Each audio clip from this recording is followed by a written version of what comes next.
Tribes பார்வையாளர்களுக்கு வணக்கம். இன்று நம்மோடு இணைந்துள்ள சிறப்பு விருந்தினர் பத்திரிகையாளர் திரு எழிலரசன் அவர்கள். வாருங்கள், அவரோடு விவாதிக்கலாம். சார் வணக்கம். சார் வணக்கம். இன்னைக்கு சுதந்திர தின விழா. இந்த விழாவை ஒட்டி ஜெயின் ஜார்ஜ் கோட்டையில் முதல் முறையாக விஜய் இன்றைக்கு தேசிய கொடியை ஏற்றி வைத்து தன்னுடைய சுதந்திர தின உரையை பேசியிருக்கிறார். அதில் இந்த அரசுக்கு எதிரான சக்திகளையும் சதிகளையும் முறியடிப்போம் அப்படின்றாரு. ஊழலுக்கு எதிரான இந்த எங்களுடைய போராட்டன்றது ஒரு விடுதலை போராட்டத்துக்கு சமமானது அப்படின்னு சொல்றாரு. மாநில உரிமைகளை விட்டு கொடுக்கவே மாட்டோம், ஒன்றிய அரசை எதிர்ப்போம் அப்படின்னு விஜய் சொல்லிருக்கிறாரு. இந்த நிகழ்வில் த்ரிஷா பங்கேற்றது, சல்யூட் அடித்தது, இதுவும் பரபரப்பா இன்னைக்கு பேசப்பட்டு வருது. இது பற்றி உங்களுடைய கருத்து என்ன? விஜயனுடைய உரை, த்ரிஷா வருகை, இது இன்றைக்கு ஒரு பேசுபொருளா இருக்குல்ல? முதலமைச்சர் விஜய் அவர் இன்னைக்கு சுதந்திர தினத்தை ஒட்டி கொடியேற்றிருக்காரு. அவருடைய உரை நீங்கள் குறிப்பிட்ட மாதிரி அவருடைய உரையில் அவருடைய ஆட்சியின் சாதனைகள் அப்படின்னு சொல்லிட்டு சில விஷயங்களை படித்தார். அதில் குறிப்பாக 2 விஷயத்தை நான் சொல்லணும். ஒன்று போதைப்பொருள் நடமாட்டத்தை தமிழ்நாட்டில் நாங்கள் கட்டுப்படுத்திட்டோம், போதைப்பொருள் இல்லாத தமிழ்நாடு என்கிற வாக்குறுதியை நாங்கள் நிறைவேற்றிட்டோம். நிறைவேற்றப்பட்ட வாக்குறுதிகளில் அதை சொல்கிறாரு. அதே மாதிரி சட்டம் ஒழுங்கு தமிழ்நாட்டில் ரொம்ப சிறப்பாக இருக்குது, பெண்கள் பாதுகாப்பு உறுதி செய்யப்பட்டிருக்கு அப்படின்னு அவர் சொல்றாரு. இதெல்லாம் உண்மையா? இப்ப கடந்த 10 நாட்களுக்குள்ளாக நடந்திருக்கிற சம்பவங்கள், இதை வைத்து மட்டும் நம்ம பேசுவோம். ஆட்சிக்கு 100 நாட்கள் ஆகுது, அவரே சொல்றாரு 3 மாசம் ஆயிடுச்சு அப்படின்னு சொல்றாரு. இந்த 100 நாட்கள் கூட நம்ம போக வேணாம், 10 நாட்கள்ல என்னென்ன சம்பவங்கள் நடந்திருக்கு அப்படின்னு பார்த்தாலே அவருடைய உரையுடைய உண்மைத்தன்மை என்ன. சும்மா எப்போதும் பேசுற மாதிரி நடந்திருக்கிறதுக்கு பேசுறாரா இல்லை மக்களை ஏமாற்றுவதற்காக பேசுறாரா அப்படின்றது நமக்கு தெரியும். கோவையை மான்செஸ்டர் நகரம் அப்படின்னு சொல்லுவாங்க, ஏன்னா அந்த அளவுக்கு அங்கே உற்பத்தி, தொழில் பெருக்கம் எல்லாம் இருக்கு. ஆனால் அந்த மான்செஸ்டர் நகரத்தையே இப்போது கொலை நகரமாக மாற்றி வைத்திருக்கிறார்கள் அப்படின்னு அந்த மக்களே சொல்றாங்க. அவ்வளவு கொலைகள் அடுத்தடுத்து நடந்துட்டு இருக்கு. அதுல குறிப்பா ஒடுக்கப்பட்ட சமுதாயத்தை சேர்ந்த அமுதன் என்கிற ஒரு இன்ஜினியரிங் காலேஜ் ஸ்டூடெண்ட், அவர் 20 பேர் கொண்ட மாணவர் கும்பலால் அடித்து கொடூரமாக கொலை செய்யப்பட்டிருக்கிறார். அதற்கு காரணம் மாணவருக்கு இடையே உள்ள கோஷ்டி தகராறு அப்படின்னு அமைச்சர் ராஜ்மோகன் சட்டமன்றத்தில் பேசினார். சம்பந்தப்பட்ட அந்த மாணவரோடு மற்ற மாணவர்களுக்கு ஏற்பட்ட ஏற்கனவே இருந்த ஒரு கோஷ்டி மோதலின் காரணமாக. ஆனா உண்மையான நிலவரம் என்ன அப்படின்னா, அது கோஷ்டி தகராறு இருக்கலாம், ஓகேங்களா? ஆனால் கோஷ்டி தகராறுக்கான காரணம் என்ன அதை சொல்லணும்ல. முதல்ல கோஷ்டி தகராறே உண்மையா அப்படின்றது அடுத்தது, நம்ம அடுத்து பேசுவோம். கோஷ்டி தகராறாவே இருந்தாலும் கூட அதுக்கான காரணம் போதைப்பொருள், கஞ்சா, அதுதான் காரணம். ஆனால் அதுக்கு நிறைய கட்டுக்கதைகள்லாம் அரசாங்கத்தின் சார்பாக ரெடி பண்ணி சட்டமன்றத்தில் சொல்வதற்காக தயாராக இருந்த நிலையில், ஏன்னா திங்கட்கிழமை அந்த அமுதனுடைய கொலை தொடர்பாக கவன ஈர்ப்பு தீர்மானத்தை எதிர்க்கட்சி தலைவர் உதயநிதி ஸ்டாலின் கொடுத்திருக்காரு. அதன் மீதான பதிலை தாவேகா அரசு திங்கட்கிழமை சொல்லணும். இது அதுக்கான ஒரு திரைக்கதையை ரெடி பண்ணிட்டாங்க சொல்றதுக்கு. ஆனால் இதற்கு இடையில சென்னையில் திருவொற்றியூரில் இன்னொரு மாணவர் 16 வயது, அதாவது +2 படிக்கிற தனுஷ் என்கிற மாணவர், school student, government school student, அடித்து கொல்லப்பட்டிருக்கிறார். அவரும் பட்டியல் சமூகத்தை சார்ந்த, அவரும் ஒடுக்கப்பட்ட சமுதாயத்தை சேர்ந்தவர். அப்ப 2 தலித் மாணவர்கள் அடுத்தடுத்து அடித்து கொலை செய்யப்பட்டிருக்கிறாங்க. இதற்கான காரணம் திருவொற்றியூரில் நடந்த தனுஷ் என்கிற மாணவனுடைய கொலைக்கான காரணமும் கஞ்சா பழக்கம் தான், கஞ்சா கும்பல் தான் அடித்து கொண்டிருக்கிறாங்க. தனுஷும் அவருடைய நண்பர் 2 பேரும் நடந்து போயிட்டு இருக்கும்போது அதே பள்ளியை சேர்ந்த இன்னொரு குரூப், ஒரு ஸ்டூடெண்ட் உட்காந்துருக்காங்க. அவங்க கஞ்சா புகைச்சிக்கிட்டு இருக்காங்க. அதில் ஒரு பையன் என்ன பண்ணியிருக்கான், இவங்களுக்கு இடையில ஏற்கனவே ஒரு முரண்பாடுகள் இருக்கு. கஞ்சா இழுத்து இந்த பையனுடைய முகத்தில் விட்டுருக்காங்க. அந்த பையன் கோவப்பட்டு, அவனும் இன்னொரு பையனும் 2 பேரும் கோவப்பட்டு, எங்கள் முகத்திலே நீ இப்படி பண்ணுறியா, நீ இப்படி பண்ணுறத நான் ஸ்கூலில் இன்ஃபார்ம் பண்ணிடுவேன், வெளியே சொல்லிடுவேன் அப்படின்னு, அதாவது கஞ்சா பழக்கத்தை சொல்லிடுவேன் அப்படின்னு சொன்னதற்காக அதனால் கோவப்பட்டு அந்த பசங்க போயிட்டு 20 பேரை திரட்டி கொண்டு போயிட்டு தனுஷ் திருவொற்றியூரில் அஜாக்ஸ் பஸ் ஸ்டாப்னு இருக்கு, அந்த இடத்துல ஒரு கிரவுண்ட் இருக்கு, அங்கே நின்று பேசிக்கிட்டு இருக்காங்க. பேசிட்டு இருக்கிற அந்த மாணவனை 20 பேர் திடீர்னு உள்ள பூந்து அடித்தே கொண்டிருக்கிறாங்க. அந்த பகுதியில் நடந்துட்டு இருக்கிற மக்கள், ஆட்டோ டிரைவர் எல்லாருமே பதறி போயிட்டு தடுக்கிறதுக்காக ஓடி வராங்க. அடிச்சு போட்டுட்டு அந்த குரூப் ஓடி போயிடுச்சு. அந்த மாணவன் வந்து அங்கேயே மயங்கிய நிலையில கிடக்குறாங்க.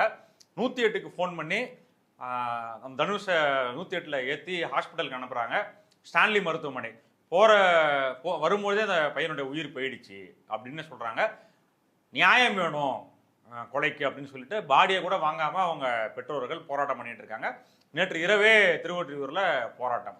அதே கோவை இந்துஸ்தான் ஸ்டூடெண்ட் அமுதனுக்கு என்ன நடந்ததோ கோவையில் அமுதனுக்கும் இதே தான். அமுதன் வந்து கல்லூரி நிர்வாகம், அமுதன் படித்த இந்துஸ்தான் காலேஜ் இருக்கு இல்லையா, அந்த நிர்வாகம் வந்து ஒரு பிரச்சனைக்காக கூப்பிடுறாங்க அமுதனையும் அமுதனுடைய பெற்றோரையும் கூப்பிடுறாங்க. அமுதனுடைய பெற்றோருடைய முன்னிலையிலேயே அமுதன்கிட்ட கேட்குறாங்க, யார் யாரெல்லாம் வந்து காலேஜில் இந்த மாதிரி ட்ரக், இந்த கூல்லிப்பு, கஞ்சா இதெல்லாம் யார் பயன்படுத்துகிறாங்க, உனக்கு எல்லாமே தெரியும், எங்கேருந்து வருது அப்படின்றது உனக்கு தெரியும், நீ சொல்லிவிட உன்னை இந்த பிரச்சனையிலேருந்து விட்டுடுறோம் அப்படின்னு சொல்கிறாங்க. நீ சொல்கிற விஷயம் வெளியே லீக் ஆகாது அப்படின்னு சொல்லி 4 பேர் கேட்குறாங்க. 4 பேருமே காலேஜ் ஸ்டாஃப் கேட்குறாங்க. இந்த 4 செவத்துக்குள்ளே தான் விஷயம் இருக்கும் அப்படின்னு சொல்கிறாங்க. அது சொன்னதை நம்பி அமுதன் வந்து எல்லா உண்மையும் சொல்கிறாப்புல. யார் யார் எங்கேருந்துலாம் சப்ளை ஆகுது, அவங்க பேரெல்லாம் என்ன அப்படின்னு சொல்லிட்டு கல்லூரி நிர்வாகத்திட்ட தான் சொல்கிறாரு. அது வந்து கடிதமாக எழுதி கொடுங்க அப்படின்னு சொல்லி கேட்குறாங்க.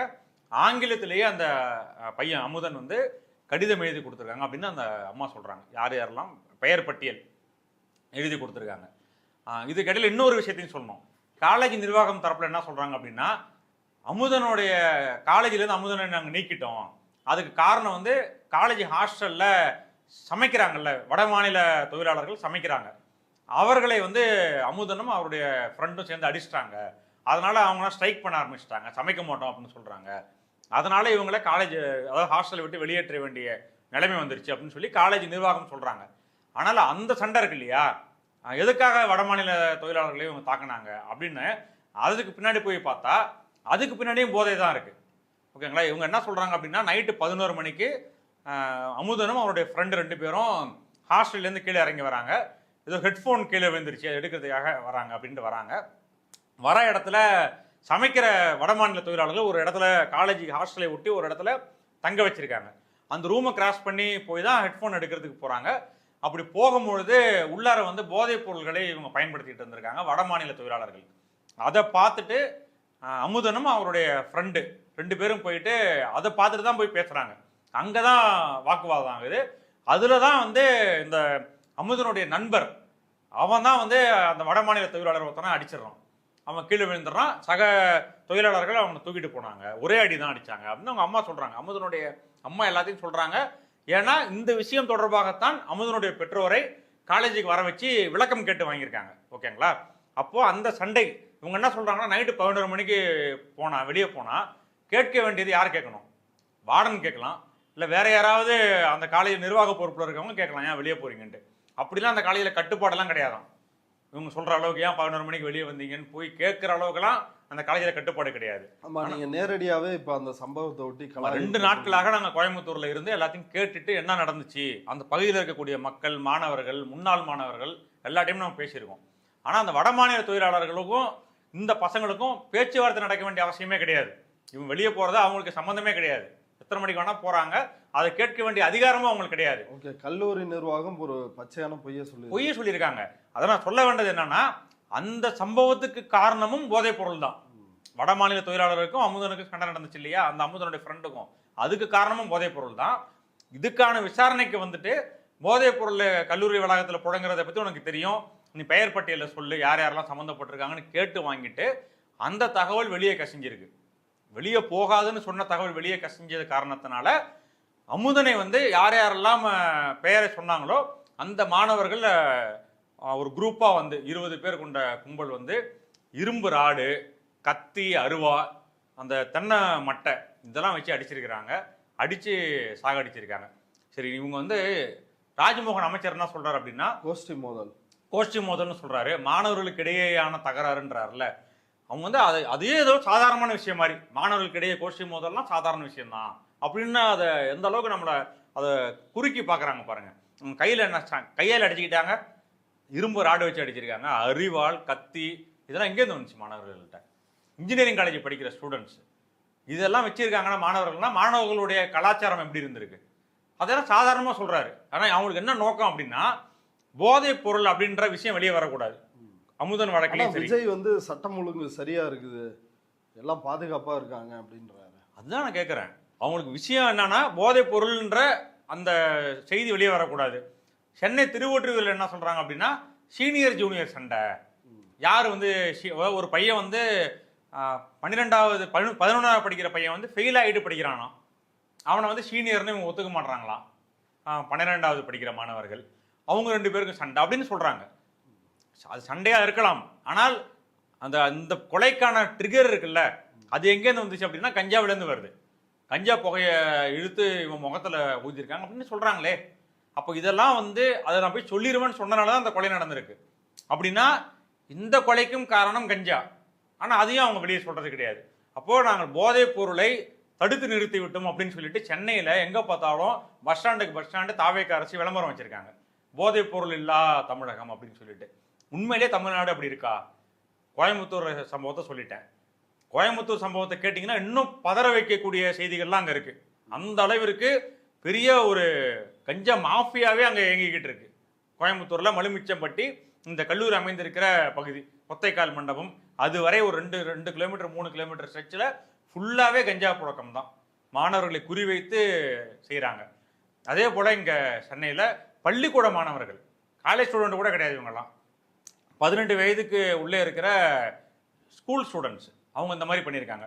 இதுதான் விஜய் வந்து சுதந்திர தினத்தில் ஆற்றின உரையில் இருக்கக்கூடிய விஷயத்துக்கும் நிஜமாக தமிழ்நாட்டில் என்ன நடந்துகிட்டு இருக்கு அப்படின்றதுக்குமான வேறுபாடு. இது ஒன்று. ரெண்டாவது, இன்னொரு விஷயத்தை பற்றி நீங்கள் கேட்டீங்க. ஒரு முக்கியமான நபர் இந்த சுதந்திர தினத்துக்காக வந்திருக்காங்க. சுதந்திர தினத்தில் விஜய் என்ன பேசினார்ன்றதை பற்றி நாம தான் இவ்வளோ நேரம் பேசிகிட்டு இருக்கோம். ஆனால் மக்கள் வந்து வேற விஷயத்தை பற்றி பேசிகிட்டு இருக்காங்க. அது என்ன அப்படின்னா, திரிஷா வந்து சிறப்பு விருந்தினரா, திரிஷா அவங்க அம்மா உமா கிருஷ்ணன் இவங்கெல்லாம் வந்து மேடையில் உட்காந்துருக்காங்க. அதுதான் மக்கள் மட்டும் இல்லை, செய்தி சேனல்கள் முதற்கொண்டு எல்லாருமே அதை தான் காட்டிக்கிட்டு இருக்காங்க. கேமரா வந்து விஜய் பேசினதை காட்டிலும், மற்ற விஷயங்களை காட்டிலும், ஃபேஸ்புக்கை திறந்தா என்ன சோசியல் மீடியாவை திறந்தாலும் திரிஷாவை தான் இன்னைக்கு சுதந்திர தினத்துடைய மைய புள்ளியாக, இன்னைக்கு மைய செய்தியாகவே அவங்க தான் இருக்காங்க. அந்த அளவுக்கு அவங்கள பற்றி பேசிகிட்டு இருக்காங்க. அதில் வந்து ட்ரெஸ் கோடை வந்து அவங்க ட்ரெஸ்ஸை வந்து டீகோட் பண்ணுறாங்க. திரிஷாவோ இவங்க விஜயோட அப்பா அம்மா 2 பேர் போட்டிருக்கிற ட்ரெஸ்ஸு இதெல்லாம் பார்த்தீங்கன்னா மூவண்ண கொடி கலர்லேயே ட்ரெஸ் பண்ணிட்டு வந்திருக்காங்க. அந்த அளவுக்கு நோட் பண்ணி எல்லாரும் பேசுகிறாங்க. அது ஒரு பக்கம் இருக்கட்டும். ஆனால் விஜய் வந்து இன்னொரு செய்தியும் அதில் பேசும்போது சொல்கிறாரு, பெண்களுடைய பாதுகாப்பு உறுதி செஞ்சுருக்கோம் அப்படின்னு சொல்கிறாரு. நம்ம பேசிகிட்டு இருக்கிற இதே டி நகரில் இன்னைக்கு செய்தித்தாளில் வந்திருக்கு, ஒரு பெண் கொலை செய்யப்பட்டிருக்கிறாங்க. ஓகேங்களா? கொலை செய்து அந்த பெண்ணுடைய வீட்டில் இருக்கிற தங்க நகைகள், வைர நகைகள் காணாமல் போயிருக்கு. அது தொடர்பாக இன்னொரு பெண்ணை கைது செஞ்சுருக்காங்க. இது வந்து சென்னையில் டி நகரில் நடந்திருக்கு. இது மட்டும் இல்லை, நிறைய பாலியல் சீண்டல் தொடர்பான புகார், அது தொடர்பான கைதுகள், புகார்கள் எல்லாமே தொடர்ந்து தமிழ்நாடு முழுக்க பல பகுதிகளில் டிவிகே காரங்க மட்டும் கைது செய்யப்படுவது அரிதா இருக்குது. விஜய் மோகன் அப்படின்ற ஒரு மாவட்ட செயலாளர் மீது விஜய் கட்சி புகார் கொடுத்துருக்காங்க. ஆனால் தற்போது வரை எந்த நடவடிக்கையும் இல்லை.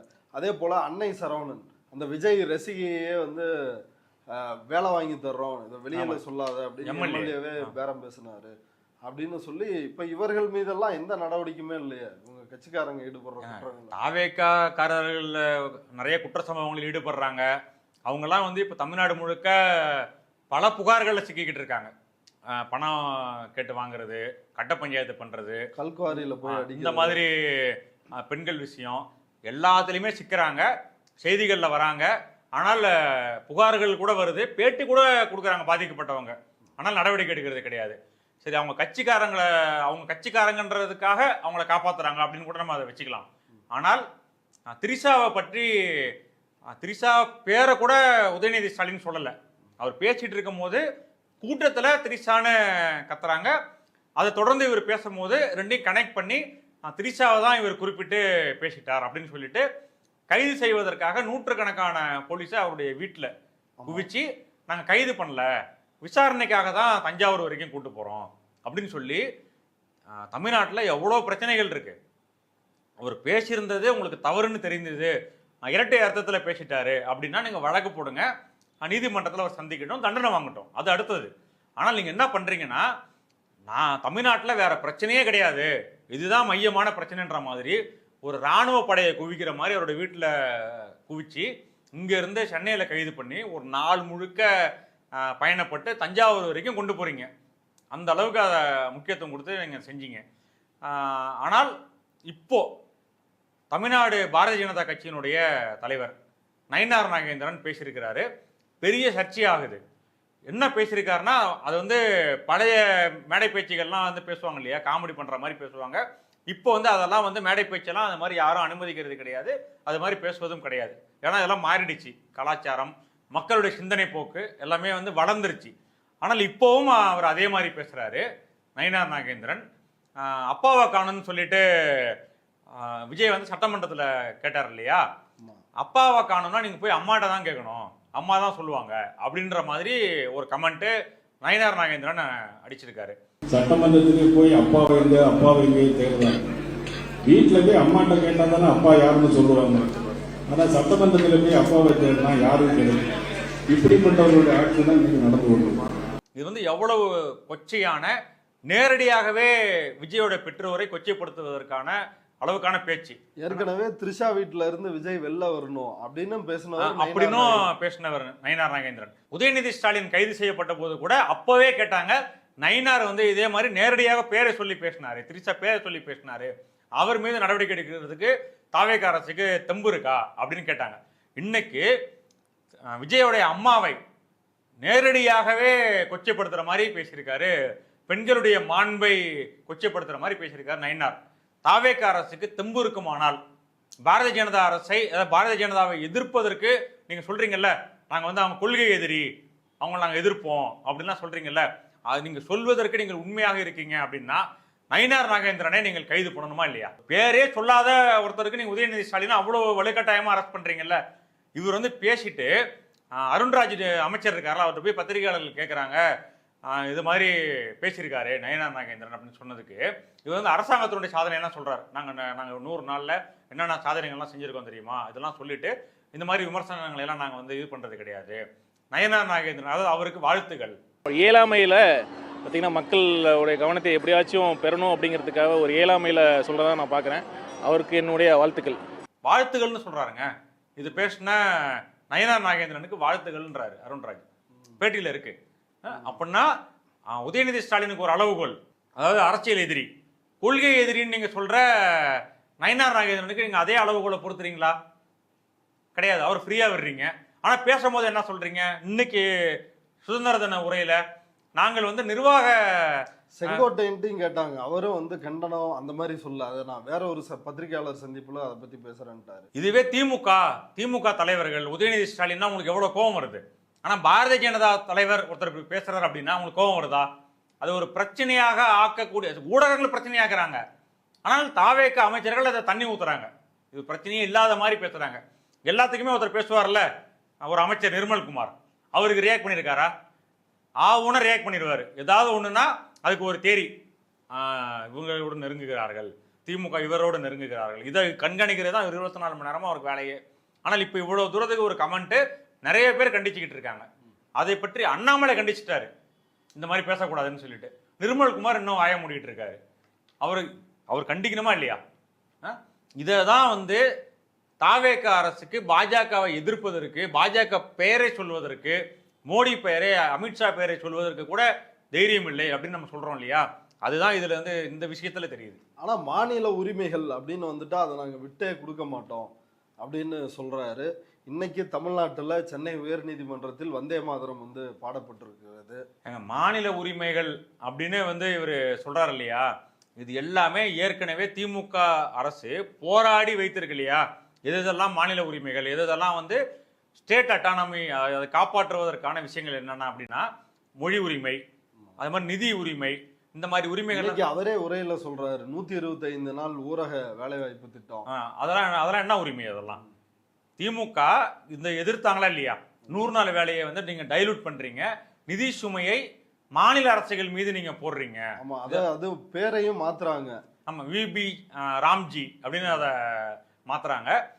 அதெல்லாம் கூட விமர்சனத்துக்குள்ளாச்சு. மகாத்மா காந்தி பெயரை எடுப்பதற்காகத்தான் நீங்கள் இப்படி ராம்ஜின்ற பெயரை வைக்கிறீங்க அப்படின்னு சொல்லிட்டுலாம் நம்ம அப்போ பிரச்சனை பண்ணாங்க. ஆனால் இவங்க வந்து எதுக்குமே எதிர்க்கிறது கிடையாது. அது என்ன சொல்றாங்க அப்படின்னா, அது என்னன்னு எனக்கு புரியல. நிர்வாக ரீதியாக நாங்கள் ஒன்றிய அரசோடு இணக்கமாக இருப்போம், ஆனால் மாநில உரிமைகள் என்று வந்துவிட்டால் நாங்கள் எதிர்ப்போம் அப்படின்னு சொல்றாங்கல்ல. நிர்வாக ரீதியான என்ன உங்களுக்கு தனியாங்க என்ன இருக்கு? அதான் நிர்வாக ரீதியான ஒரு ஒத்துழைப்பு நாங்க. அது என்ன அது கோடு போட்டு காமிங்க. இல்ல, மக்கள் நலன் சார்ந்த திட்டங்களை ஒட்டி நாங்க நிர்வாக ரீதியான ஒத்துழைப்பு. மக்கள் நல சார்ந்த திட்டங்கள் என்னங்க? ஒன்றிய அரசு கொண்டு வருகிற திட்டங்கள் அது வந்து தமிழ்நாட்டுக்கு ஏற்றதா ஏற்றது இல்லையா, அவ்வளவுதான். அவ்வளவுதான் ஸ்கேலே. ஏற்றதுனா நீங்க ஏத்துக்குங்க, மாநில நலனை பாதிக்கிற விஷயங்கள்லாம் நீங்க எதிர்க்க போறீங்க. அப்ப அதை தாண்டி நிர்வாக வசதிக்காக என்ன திமுக அரசு வேணும்னே சண்டை போட்டுச்சா ஒன்றிய அரசு? அதான் சொல்ல வராரு இவரு. நிர்வாக ரீதியாக கூட இணக்கமாக இல்லாமல் திமுக சண்டை போட்டுட்டு இருந்துச்சா ஒன்றிய அரசு கூட? அதானே இவர் சொல்ல வராரு. இப்ப இவர் மீண்டும் அந்த அதே பாஜகவை காப்பாற்றுவதற்கான வேலையை தான் இவர் பண்றாரு.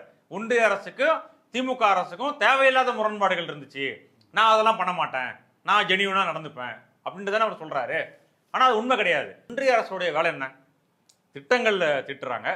மாநில அரசுடைய சப்ஜெக்ட் இவங்களுடைய உரிமைகள் பட்டியல்லாம் இருக்குல்ல, அதுலயே கூட தலையிட்டு அவர்கள் சில திட்டங்கள் கொண்டு வராங்க. அதை வந்து திமுக எதிர்த்தாங்க. நீங்க இதை செய்யக்கூடாது, எங்களுடைய உரிமை. இவங்க அந்த 125 நாள் திட்டத்தை அனுமதிச்சாங்க. அது மட்டும் இல்லாமல் சென்ட்ரலி ஸ்பான்சர்ட் ஸ்கீம்ஸ் இருக்கு.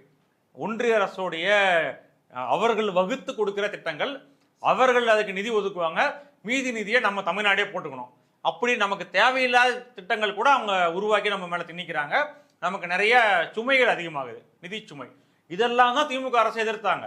இவங்க என்னமோ வந்து தேவையில்லாத எதிர்த்த மாதிரி நாங்கள் நிர்வாக ரீதியாக உடன்பாடோடு இருப்போம், கொள்கை மாநில உரிமைகள்னா மட்டும் நாங்க எதிர்ப்போம் அப்படின்னா என்னன்னு விளக்குங்க. சும்மா எழுதி கொடுத்ததெல்லாம் படிக்க கூடாது, என்னன்னு விளக்குங்க. வந்தே மாதரத்துக்கு இப்படி ஒரு நிலைமை, அப்படி தமிழ் தாய் வாழ்த்து 3ஆம் இடம்ன்றதே மாநில உரிமை பறிபோயிருச்சு இல்ல.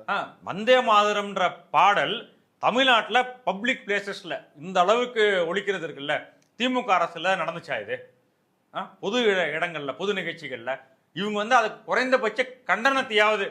நாங்கள் வந்து கேரளா, பக்கத்து மாநிலம் கேரளால காங்கிரஸ் ஆள்றாங்க, அவங்க என்ன சொல்லிட்டாங்க அப்படின்னா, முதல் 2 பேராக்களை மட்டும்தான் நாங்கள் பாடுவோம், மீதி இருக்கிற 4 பாராக்கள் மதசார்பற்ற இந்த நாட்டினுடைய கொள்கைக்கு எதிரானது, நாங்கள் அதை பாடுவதற்கு ஒத்துக்க முடியாது, எங்கள் உயிரை நீங்கள் எடுப்பதாக ஒரு காங்கிரஸ் எம்பி சொல்றாரு, எங்கள் உயிரை நீங்கள் எடுப்பதாக இருந்தால் கூட நாங்கள் மீதி 4 பாராவையும் பாட முடியாது அப்படின்னு சொல்றாரு. செய்தியில வந்திருக்கு. அப்படின்னா கேரளாவுக்கு ஒரு நிலைப்பாடு, 6 பாராக்கள்ல 2 பாராக்கள் மட்டும்தான் பாடுவோம், மீதி இருக்கிற 4 பாராக்கள் கடவுள்களை வணங்குவதாக போற்றுவதாக இருக்கு, அது வந்து மற்ற மதத்தினுடைய மனதை பாதிக்கக்கூடிய விஷயம், நாங்கள் அதை செய்ய மாட்டோம் அப்படின்னு சொல்லி கேரளா சொல்லுது. தமிழ்நாடு வந்து கொள்கை வழிகாட்டிகள் 7-8 பேர் வச்சிருக்கீங்க, இருக்கிறதுல நாங்க தான் திமுகவை விட கொள்கையில வலுவா இருக்கோம் அப்படின்னு நீங்க நடிக்கிறீங்க, வெளியில பேசுறீங்க. ஆனால் அதுக்கு நீங்க உண்மையா நடந்துக்கிறீங்களா? எதற்காக 6 பாராக்களையும் தமிழ்நாட்டில் பாடுவதற்கு நீங்கள் அனுமதிக்கிறீர்கள்? அது வந்து 1ஆவதா பாடுறாங்களா 2ஆவது பாடுறாங்களான்றது அடுத்தது. வந்தே மாதரம் பாடலை ஒரு இஸ்லாமிய சமூகத்தை சேர்ந்த ஒரு அரசு அதிகாரி எப்படி பாட முடியும்? ஒரு கிறிஸ்துவ மதத்தை சேர்ந்த வேற ஒரு அதிகாரி, இல்லைன்னா பள்ளிக்கூட மாணவர், கல்லூரி மாணவர் எப்படி பாட முடியும்? அதை அப்படி பாட சொல்வது வன்முறை இல்லையா? ஆனால் அதை வந்து இவங்க தமிழ்நாடு அரசு, இதுவே திமுக ஆட்சியாக இருந்தால், இவங்க சொல்றாங்கல்ல திமுக ஆட்சி மாநில உரிமைகளை காப்பாத்தல அப்படிலாம் இவங்க பேசுறாங்கல்ல, திமுக ஆட்சியாக இருந்தால் இந்த 6 பாராக்களும் இங்க பாடப்பட்டிருக்குமா? வந்தே மாதரமே முதல்ல இங்க பாடப்பட்டிருக்குமா? அந்த அளவுக்கு அவங்க எதிர்ப்பு தெரிவிச்சிருப்பாங்க.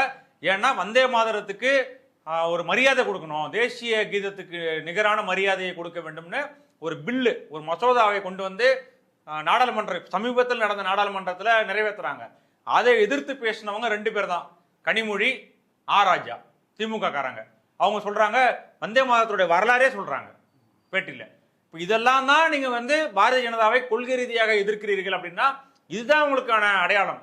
ஆனா அதை செய்யாம சும்மா நாங்க பேருக்கு எழுதி வச்சிருக்கிற உரையில நாங்கள் பாரதிய ஜனதாவை கொள்கை ரீதியாக எதிர்க்கிறோம், மாநில உரிமைகளை நாங்கள் விட்டு கொடுக்க மாட்டோம் அப்படின்னு சும்மா பெயரளவுக்கு சொல்லிட்டு, ஆனால் செயல்ல பாத்தீங்கன்னா, நடைமுறையில பாத்தீங்கன்னா ஒன்றிய பாரதிய ஜனதா அரசுக்காக அனுகூலமாக செயல்பட்டு கொண்டிருக்கிறது தாவேகா அரசு. வெளிப்படையாகவே அனுகூலமாக செயல்படுறாங்க.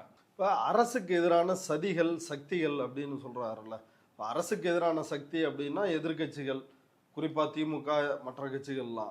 இப்போ அரசுக்கு எதிரான சதி அப்படின்றது இன்னைக்கு சுதந்திர தின விழாவில் முக்கியத்துவம் கொடுத்து பேசியிருக்காரு. அதாவது நிறைய அப்படி உள்குத்து வச்சுக்கிட்டு பேசுறாரு, உள்ள ஒரு அர்த்தம் வச்சுக்கிட்டு வெளியே இன்னைக்கு சுதந்திர தின உரையில விஜய் பேசுறாரு. அதுல ஒண்ணுதான் நீங்க இப்ப குறிப்பிட்ட எதிர்க்கட்சிகளுடைய செயல்பாடுகள் இருக்குல்ல, எதிர்க்கட்சிகள் வைக்கிற குற்றச்சாட்டுகள், அவர்கள் வைக்கிற விமர்சனங்கள், அது எல்லாத்தையுமே இவங்க அரசுக்கு எதிரான சதி, அரசுக்கு எதிரான கூட்டு சதி, அந்த மாதிரி இவங்க அதை பேசுறாங்க. ஜனநாயகத்தில் நீங்க ஆளுங்கட்சி அப்படின்னா உங்களுடைய நடவடிக்கைகளை எதிர்க்கட்சிகள் விமர்சிக்கும். நீங்க என்னென்ன செய்றீங்க, மக்களுடைய நலனுக்கு எதெல்லாம் பாதிப்பு ஏற்படுத்துது, மாநில உரிமைகள்னா தமிழ்நாட்டை பொறுத்த வரைக்கும் என்னென்ன பாதிப்புலாம் இருக்கு, இதெல்லாம் சுட்டி காட்டுவாங்க. 2 மாணவர்களுடைய கொலை நடந்திருக்கு, அமுதனுடைய கொலைக்கு கவன ஈர்ப்பு தீர்மானத்தை சட்டமன்றத்தில் கொண்டு வந்தாச்சு. இன்னைக்கு எதிர்க்கட்சி தலைவர் உதயநிதி ஸ்டாலின் அவருடைய ட்விட்டர் பக்கத்தில் சென்னை திருவொற்றியூர் மாணவர் தனுஷுடைய கொலைக்கு நியாயம் கேட்கிறார். கஞ்சா கும்பலால் கொல்லப்பட்டிருக்கிறாரு, இதுக்கு என்ன நியாயம் அப்படின்னு சொல்லி கேட்கிறார். இதெல்லாம் வந்து அரசுக்கு எதிரான சதி கிடையாது. உங்களை விமர்சிக்கிறாங்க, உங்களோட செயல்பாடுகளை வந்து இங்க விமர்சனத்துக்கு உள்ளாகுது அப்படின்னா அது ஜனநாயகம்னா அதான். ஓகேங்களா? நீங்கள் வந்து செக் அண்ட் பேலன்ஸ், அதுதான் வந்து அப்போசிஷன் பார்ட்டி. நீங்கள் ஒரு திட்டத்தை கொண்டு வரீங்கன்னா அதுல இருக்கக்கூடிய குறைகள் என்ன, அது எப்படி செய்யணும் அப்படின்றத சுட்டி காட்டுற வேலை தான் எதிர்கட்சிக்கு.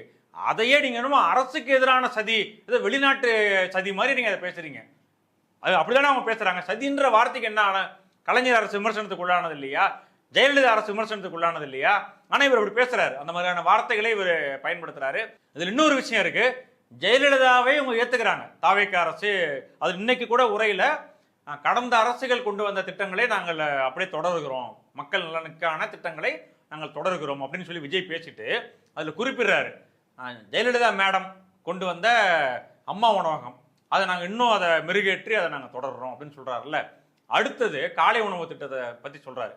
அதுக்கு பேரெல்லாம் சொல்றது கிடையாது, வெறும் காலை உணவு திட்டம். யார் கொண்டு வந்தா அதை சொல்றது? உங்களுக்கு என்ன பிரச்சனை? கடந்த ஆட்சியில் கொண்டு வரப்பட்ட காலை உணவு திட்டத்தை நாங்கள் வந்து 8th ஸ்டாண்டர்ட் வரைக்கும் நாங்கள் அதை விரிவுபடுத்தியிருக்கோம் அப்படின்னு சொல்றதுல என்ன பிரச்சனை? அப்போ உங்களுக்கு தான் வன்மம் இருக்கு. தேவையில்லாத திமுக அரசுக்கு மேலான ஒரு வன்மத்தை நீங்க இளைஞர்கள் மத்தியில, உங்க ரசிகர்கள் மத்தியில, உங்க கட்சிக்காரங்க மத்தியில நீங்க பரப்பிட்டு இருக்கீங்க. ஜெயலலிதாவுக்கு மேல ஒரு ஒரு பற்று, ஒரு இணக்கம். ஆனா இங்க வந்து நீங்க திமுக மேல ஒரு வெறியை நீங்க ஊட்டுறீங்க, தேவையில்லாத வெறி. அது வந்து அதுதான் ஜனநாயகத்துக்கு ஆபத்தை தவிர உங்களை அரசு மீது வைக்கிற விமர்சனம் வந்து ஜனநாயகத்துக்கு எதிரான செயல் கிடையாது. இன்னொரு விஷயம், முதலமைச்சர் விஜய் கோட்டை கொத்தளத்தில் கொடியேற்றிருக்கிறார் அப்படின்னு இன்னைக்கு எல்லா பேப்பர்லயும் தலைப்பு வருது இல்ல, இதுக்கு காரணம் யார்? ஜெயலலிதா மேடத்துக்கு நீங்க இவ்வளவு நன்றி சொல்றீங்க, அவங்களை இவ்வளவு புகழ்ந்து பேசுறீங்கல்ல, நீங்கள் கொடியேற்றினதுக்கு காரணம் இன்னைக்கு கோட்டை கொத்தளத்தில் விஜய் கொடியேற்றுறாருல, இவங்க எந்திரிச்சு சல்யூட் அடிக்கிறாங்கல்ல, திரிசா, விஜயோட அப்பா அம்மா எல்லாம், அதுக்கு யார் காரணம்? கலைஞர் இல்லையா? 1974 வரை தமிழ்நாட்டில் குடியரசு தினத்திற்கும் கவர்னர் தான் கொடியேற்றுவார், சுதந்திர தினத்திற்கும் கவர்னர் தான் கொடியேற்றுவார். 1974 கலைஞர் முதலமைச்சராக இருக்கும் போது அவரு ஃபைட் பண்ணி 2க்குமே எதுக்கு கவர்னரே கொடியேற்றுறாரு. அங்க வந்து டெல்லியில சுதந்திர தினத்துக்கு பிரதமர் கொடியேற்றுறார், குடியரசு தினத்துக்கு ஜனாதிபதி கொடியேற்றுறாங்க. இங்கேயும் அதே மாதிரி குடியரசு தினத்திற்கு கவர்னர் கொடியேற்றிக்கிட்டோம். ஆனால் சுதந்திர தினத்தன்று மாநில முதலமைச்சர்கள் கொடியேற்றணும் அப்படின்னு சொல்லி கடிதங்கள் எழுதி நேரடியாக டெல்லியில போய் வாதிட்டு அந்த உரிமையை பெற்றது கலைஞர் தான். இதான் வரலாறு. நீங்க வந்து கலைஞரை ஏத்துக்குங்க, ஏத்துக்காம போங்க, ஆனால் நீங்கள் கயிறை பிடிச்சி நீங்க நிக்கிறீங்கல்ல தேசிய கொடியில, அதுக்கு காரணம் கலைஞர். அவரு தான் அதை செஞ்சாரு. நீங்க வந்து ஜெயலலிதா பேரை மென்ஷன் பண்றீங்கல்ல, இதை மென்ஷன் பண்ணீங்களா? அவ்வளவு தூரம் நீங்க எல்லாத்துலயுமே அரசியல், தாவேக அரசை பொறுத்த வரைக்கும். ஆனால் என்ன சொல்றாங்கன்னா, மற்றவங்க தான் அரசியல் பண்றாங்க, நாங்கள் ஏதோ அரசியலுக்கு அப்பாற்பட்ட அப்பழுக்கற்ற ஜீவன்கள் அப்படின்னு இவங்க காட்டிக்கிறது முயற்சி பண்றாங்க. இன்னைக்கு இந்த தகைசால் தமிழர் விருது யாருக்கு கொடுக்கப்பட்டிருக்கு? கிருஷ்ணசாமி, அவர் வந்து காங்கிரஸ் கமிட்டியினுடைய முன்னாள் தலைவர், சௌமியா அன்புமணியனுடைய அப்பா, அவருக்கு இதை தகைசால் தமிழர் விருதை கொடுத்திருக்காங்கல்ல. கிருஷ்ணசாமி தமிழ்நாட்டுக்கு செய்த சாதனைகள், அவருடைய கான்ட்ரிபியூஷன் ஏதாவது சொல்லுங்க பார்ப்போம். விஜயா சொல்லட்டுமே, யாருக்கு? நம்ம இவ்வளவு நாள் அரசியல் இருக்கோம்ல, நமக்கு தெரியுமா ஏதாவது? அரசியல் ரீதியா தானே ஒரு ஆதாயத்துக்கு பாமகவை தங்க அரசியல் ரீதியாக கூட கொடுக்கட்டும், ஆனால் அதற்கான தகுதிகள் அவங்களுக்கு இருக்கணும் இல்லையா? இப்போ திமுக அரசு அதை அறிமுகப்படுத்தினாங்க, அந்த விருது அறிமுகப்படுத்தி ஒரு 5 பேருக்கு கொடுத்துருக்காங்க. அதை நான் பேரை சொல்கிறேன். சங்கரையாவுக்கு கொடுத்தாங்க, நல்லக்கண்ணுக்கு கொடுத்தாங்க, ஆசிரியர் வீரமணிக்கு கொடுத்தாங்க, குமரி ஆனந்தனுக்கு கொடுத்தாங்க, காதர் மொய்தீனுக்கு கொடுத்தாங்க. இவர்கள் எல்லாருமே தமிழ்நாட்டிற்கு ஏதோ ஒரு வகையில் பங்களிப்பு செய்தவர்கள். ஓகேங்களா? அது தமிழ் இலக்கியமாக இருக்கட்டும், சமுதாய தொண்டாக இருக்கட்டும், இடஒதுக்கீடாக இருக்கட்டும், மத நல்லிணக்கமாக இருக்கட்டும், இப்படி ஒருத்தவங்களுக்கு ஒரு ரோல் இருக்கு. அதனால அவங்களுக்கு கொடுக்குறாங்க. அவங்க வந்து அரசியல் ரீதியாக ஒரு நிலையை சார்ந்தவர்களாக கூட இருக்கட்டும், ஆனால் அவர்களுக்கு அந்த தகுதி இருக்கு, அவங்களுக்கு அதை கொடுக்குறாங்க. தகைசால் தமிழர் விருது கிருஷ்ணசாமிக்கு வழங்கப்படும் அப்படின்னு சொல்றீங்கல்ல, அவருடைய கான்ட்ரிபியூஷன் யாருக்காவது தமிழ்நாட்டில் தெரியுமா? அவர் எப்போ காங்கிரஸ் கமிட்டிக்கு தலைவராக இருந்தார், அதற்கு பிறகு என்ன அவருடைய கான்ட்ரிபியூஷன் இருக்கு? ஒண்ணுமே கிடையாது. இது வந்து அப்பட்டமான அரசியல் காரணம். நீங்க விடுதலை சிறுத்தை கட்சியை கூட்டணியில் வச்சுக்கிறீங்க, ஆனால் பாமகவையும் தாஜா பண்ணணும், அவங்களும் எதிர்நிலைக்கு போயிடக்கூடாது. அதுக்காக ஏற்கனவே நீங்க அன்புமணியை கூப்பிட்டு இந்த வாட்டர் ரிசோர்சஸ் நீர்வளத்துறை சம்பந்தமாக நீங்க ஆலோசனை கேட்டீங்க. அது ஒரு அப்பயே அது விமர்சனத்துக்குள்ளாச்சு. உங்களுக்கு வந்து 2 குதிரையில சவாரி செய்யணும்னு ஆசைப்படுறாங்க.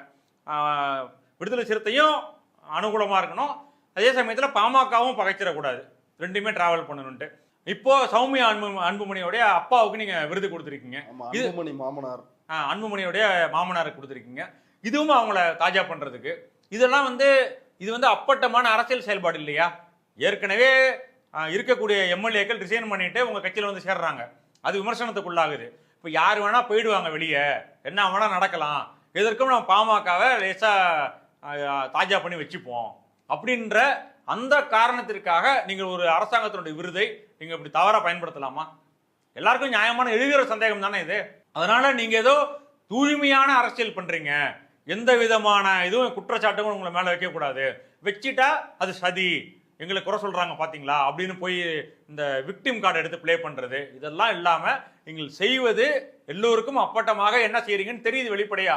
அதனால அதை மூடி மறைக்கலாம் அப்படின்ற அந்த எண்ணத்தை நீங்க முதல்ல கைவிட்டுட்டு நேரடியாக விமர்சனத்தை எதிர்கொள்ளுங்கள், பதில் சொல்லுங்கள். இவ்வளவு நேரம் நம்முடைய பார்வையாளர்களுக்காக உங்களுடைய நேரத்தையும் கருத்துக்களையும் பகிர்ந்துட்டது ரொம்ப நன்றி சார். நன்றிங்க.